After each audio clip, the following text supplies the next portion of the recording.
Hello guys, இப்போ நம்ம என்ன பார்க்க போகிறோன்னா டிஎன்பிஎஸ்சி ஜியாகிரஃபி பேஸ்டு எம்சிக்யூஸ் தான் பார்க்க போகிறோம். அங்கே வீடியோக்குள்ளே போகலாம்.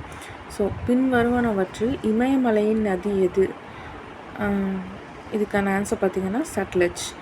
ஜம்மு காஷ்மீர் மாநிலத்தில் ஓடும் முக்கிய நதி ஜீலம்.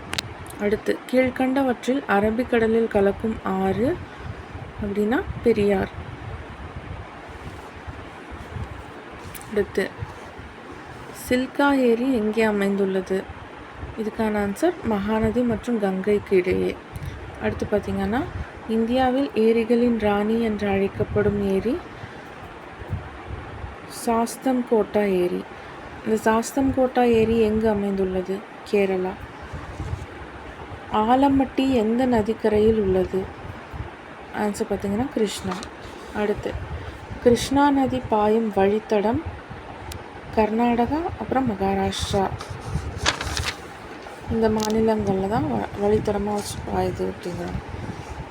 அடுத்து, காவிரி ஆற்றின் துணை நதிகள் என்னென்ன?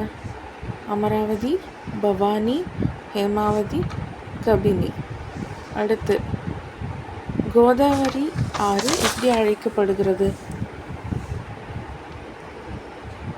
விருத்த கங்கை அப்படின்னு அழைக்கப்படுது.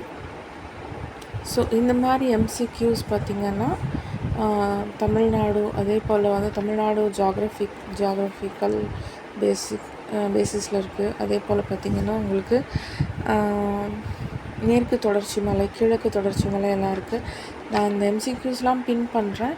வேணுங்கிறவங்க வந்து அதை டவுன்லோட் பண்ணி பார்த்துக்கோங்க. தேங்க்யூ.